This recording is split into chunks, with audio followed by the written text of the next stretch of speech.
السلام عليكم يا رجاله. وعليكم السلام يا ابو الهجرين. ازيك يا ابو الطبابيز؟ الحمد لله. عاش من شافك، يعني من ساعة ما بقيت تطلع على التيك توك وبقيت نسينا ولا بتورينا وشك، خلاص ما بقيناش كديع. كيف ياد؟ ما انت بتشوف وشي على التيك توك. هو صحيح ساعات بيبقى متعص زيت وليمون او فوم او بن، بس هو وشي برضك. حتى بالاماره بشوفك لايف وما بتبعتليش اي حاجه في التحديات. ايه ياد يا طبازه؟ مفيش ورده ولا طبق بلح حتى. ما انت عارف يا ابو الهجرين، الواحد كبر وعجز وعايز يسيب حاجة لعياله بعد ما يموت، عشان لما يخشوا على التيك توك يلاقوا حاجة يبعتوها للمتنافسين. ربنا يديك الصحه ويزود من ايمودوهاتك. طب بقول لك ايه، عاوز افعل خاصيه المرآة على التلفزيون. يعني ايه؟ يعني عاوز تليفوني يركب تلفزيونك. موبايل مين اللي يركب تلفزيون مين؟ افهم ياض، يعني انا عايز الحاجات اللي عندي تتعرض على تلفزيون القهوه. اصل سيدوني طالع لايف دلوقتي وعاوزين اللي ما يشتري يتفرج عليه. طب والماتش؟ النهارده ماتش المافريكس والليكرز بتاع نهائي الان بي اي. ايه؟ الان بي اي. يا ده اقول لك سيدوني تقول لي ماتريكس وستيكرز. ستيكرز ايه؟ مين اهم، سيدوني ولا الدوري؟ بقول لك ايه، شغل ما تخوتنيش. ربنا يخليك. الصوت تمام؟ ها سيدوني هبدأ. لو الصوت تمام ادوني علامة بس افهم. هلو everybody. هلو يا جوني.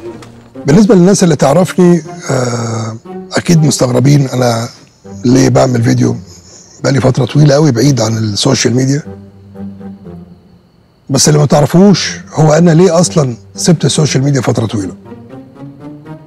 الحقيقة السوشيال ميديا دي اول ما ظهرت انا كنت مبسوط جدا، قلت خلاص العالم بقى قرية صغيرة والناس كلها هتعرف بعض وهنتبادل الثقافات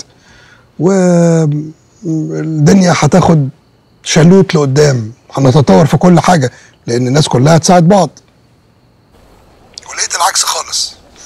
فجأة لقيت الانسان بيتجرد من انسانيته و حاجة غريبة بيتحول لحاجة ممسوخة مش مفهوم هو ده ايه بالظبط.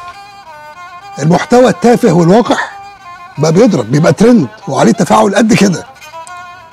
ما هو اللي ما تعرفوهوش ان الذكاء الالكتروني مش فارق له اصلا التفاعل ده ايجابي ولا سلبي. يعني بتشتم زي بتدي لايك، الاتنين زي بعض. المهم في تفاعل على الفيديو ده فهيضرب ويبقى ترند. فببساطة شديدة حضراتكم بتبقوا السلالم اللي اصحاب المحتوى التافه ده بيدوسوا عليه عشان يبقوا ترند. كل ده كوم بقى وفي كوم تاني انا اول مره اشوفه في حياتي مستغربه جدا. اتنين بني ادمين يقفوا قصاد بعض بيتفننوا مين يهزق التاني اكتر ويمرمطوا بعض بيمسحوا بكرامه بعض الارض. كل ده عشان شويه مرضى يقعدوا يتفرجوا عليهم ويدفعوا فلوس. واحد صاحبي متخلف كده اسمه هدرس هو اللي وراني الحكايه دي.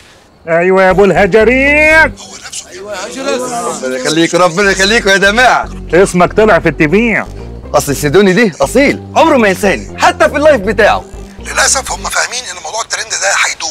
هو الترند ده اخره كام يوم وهيطلع واحد يهزق نفسه اكتر فيديك بالكتف ويبقى هو ترند. يعني انا من وجهه نظري يعني المتواضعه يعني انه النجاح في الحته دي عشان تبقى فعلا عامل حاجه مفيده هو ان واحد يعمل محتوى ايجابي يفيد بيه البني ادمين فعلا. ده صدقوني هيفضل عايش حتى لو صاحب المحتوى نفسه مات. يا جماعه لا بجد اصحاب المحتوى التافه بقوا زي الرز، مش ممكن. زي البت اللي اسمها شروق كلنا سوا. ايه ده اللي عرفها لي صاحبي المتخلف اللي اسمه هدرس ده. ما خلاص يا سيدوني، ايه الفيديو كله هيبقى عليا؟ هتحسد كده. لا انت موصين. لا شكلكم متفقين، اصل كل شويه هجر متفقين. لا ماليش في الحاجات دي وادفع فلوس عشان ازود لا شغل الرخيع. حاجه عجيبه يعني كل حركاتها فيك كلها باينه يعني للي ما بيشوفش وناس بتتعمى اوه دي كاتبه تعليق واضح انك بتتابعين. ها بتقول ما ينفعش تحكم على بني ادم من غير ما تعرفه. عندك حق بس انت يعني مش محتاجه حد يعرفك عشان يحكم عليكي، ما الحاجات باينه. ما انت اللي بتبيعوه لنا ده باين هو ايه. يعني بترد وبتقول طب ما تقابلني وتشوف بنفسك ان كان فيك ولا لا. اوكي، ما عنديش مانع، يلا نتقابل.